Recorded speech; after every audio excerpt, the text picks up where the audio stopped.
Sir ఏంటి జగన్మోహన్ రెడ్డి గారు ఇదిగో అరెస్టు అదిగో అరెస్టు ఇన్ని కేసులు ఉన్నాయి అవి ఎందుకు కదలట్లేదు కేంద్రం ఏదో ఈయనకి ఏదో అండగా ఉంది అని చెప్పి మాట్లాడే పరిస్థితి 31 క్రిమినల్ కేసులు ఉన్నాయని ఆవిడ ఎఫిడవిట్లోనే గతంలో ఎన్నికల సమయంలో ఇచ్చిన నేపథ్యం.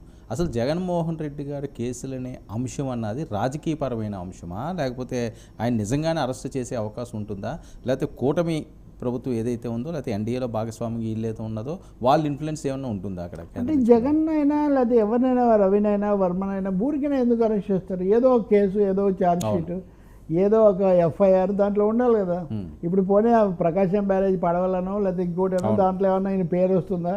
లేదా రఘురామకృష్ణరాజు నన్ను పోలీస్ స్టేషన్లో కొట్టిన దాంట్లో దాన్ని కోర్టు ఆమోదిస్తే చేస్తారా? అది వేరే విషయం. కానీ తెలుగుదేశాన్ని బలపరిచే మీడియాలో ఒక ఊత పదంలాగా జగన్ అరెస్టు ఇదైపోయింది అదైపోయింది ఇవన్నీ చెప్తూ వస్తున్నారు.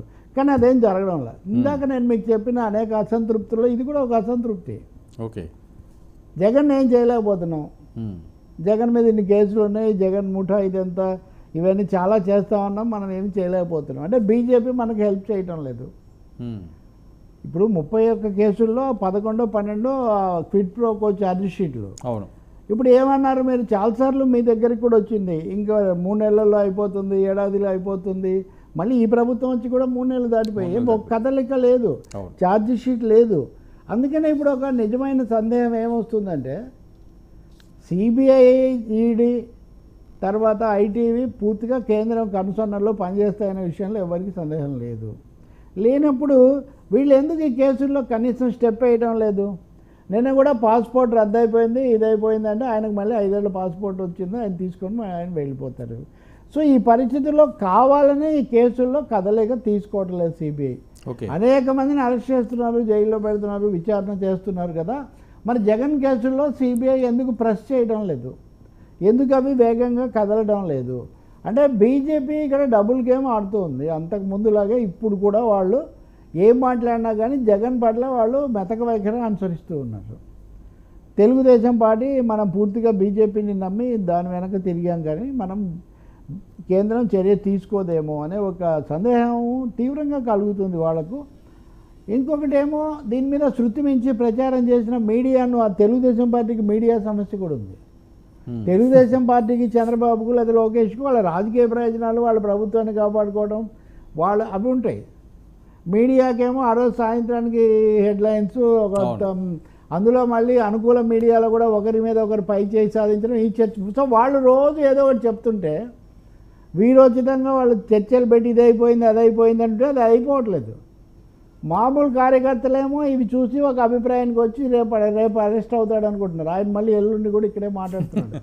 సో నిన్న జగన్ తీవ్ర భాషలో మాట్లాడి ఇదంతా అయిన తర్వాత తెలుగుదేశం పార్టీలో ఒక విధమైన ఏమనాలి కొంత విముఖత, ఏం జరగడం లేదు అని. ఇంకోటి కదా, మళ్ళీ ఆ మీడియాలోనే అరెస్టులు చేయాలి, కక్ష సాధింపులు ఇవన్నీ సరైన విధానాలు కాదని కూడా మళ్ళీ వాళ్ళే చెప్తున్నారు. సో జగన్ మీద ఏదో అయిపోతుంది ఇది అయిపోతుంది అని చెప్పినవి అవ్వడం లేదు, అంత సులభంగా అయ్యేట్టు కూడా కనిపించడం లేదు. బీజేపీ ఈజ్ నాట్ ఫాస్ట్ ట్రాక్లో లేదు. మోదీ ప్రభుత్వం జగన్ మీద ఫాస్ట్ ట్రాక్లో సిబిఐని పెట్టలేదు అనే అభిప్రాయం సార్. మరి ఇలా ఎంతకాలం నడుస్తుంది? నడుపుతారు కదా వాళ్ళు. ఇప్పుడు చంద్రబాబు మీద కూడా ఇప్పుడు స్కిల్ కేసు మూస్తారా, లేదా దాని మీద ఏదైనా రెండో రకంగా చెప్పారా? మొన్న ఒకరోజు అతను ఎవరు, వాళ్ళకి సంబంధించిన సంస్థ ఉంది కదా, అతన్ని బెయిల్ చెల్లుతుందని సుప్రీంకోర్టు చెప్తే వీళ్ళందరూ కూడా పండగ చేసుకున్నంత పని చేశారు. కానీ కొనసాగింపేది ఏ విషయాల్లో కూడా కేంద్రం ఇటువైపు నుంచి ఏం కదలిక జగన్ విషయంలో జరగడం లేదు.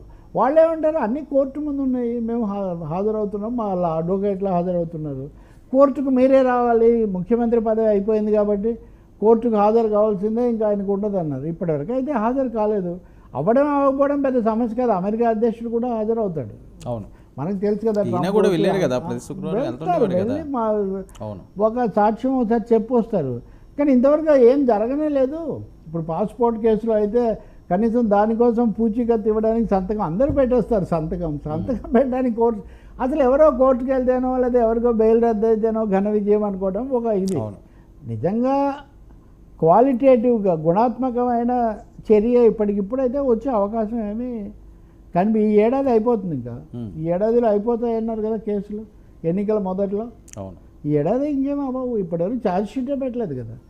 So CBI is what is marking time, సమయం తీసుకుంటుంది బాగా. ఇది కూడా వీళ్ళకి కష్టంగా ఉంది. వీళ్ళు వెళ్ళి మీరు జగన్ మీద కేసులు వేగంగా పెట్టేయండి అని వీళ్ళు అమిత్ షాకి చెప్పగలుగుతారా? అవును, చెప్పలేరు కదా. చెప్తే మరి అది వేగవంతం చేస్తే మీ కేసులు కూడా ఉన్నాయి కదా అంటాడు ఆయన మళ్ళీ. సో బీజేపీ అంటారా ఇప్పుడు అనకపోయి ఏదో ఒక భాషలో అంటే అన్ని ఆ భాష అనకపోయినా ఇంకా చాలా ఉన్నాయి కదా, అన్నీ చూసుకోవాల్సి వస్తుంది. అమిత్ షాకి ఇవన్నీ మనమే చెబుతాం కాబట్టి అలా ఉంది, ఒక డైలమాలో ఉన్నారు వీళ్ళు. ఓకే సరే, ఏంటి ఈవీఎంల అంశం అన్నది? కానీ నిన్న ఆయన మాట్లాడిన జగన్ మాట్లాడిన తీరది అంత బాగాలేదు అని మనం కూడా నిన్న మనం కామెంట్ చేసాము. బట్ ఇప్పుడు వాళ్ళు ఎక్కడికెక్కడ సహాయ కార్యక్రమాల్లో పాల్గొంటున్నట్టు ఆ ఫోటోలు వాళ్ళ పత్రికలైనా అవన్నీ జరిగితే ప్రజలు అప్పుడు ప్రధాన పార్టీగా దాని స్థానం మరింత బలోపేతం అవుతుంది తప్ప ఎంతసేపటికి అవతల పార్టీ మీద విమర్శలకే ఆగిపోతే ఏమీ అవ్వదు. తప్పకుండా వాళ్ళు రంగంలోకి దిగాలి, అది దాని ఏది జరగాలి, సహాయం చేస్తున్నట్టు కనిపించాలి. ఆ బాధ్యత వైసీపీలో చాలా మార్పు రావాల్సి ఉంది. ఓకే సార్, ఏంటి ఈవీఎంలు అనే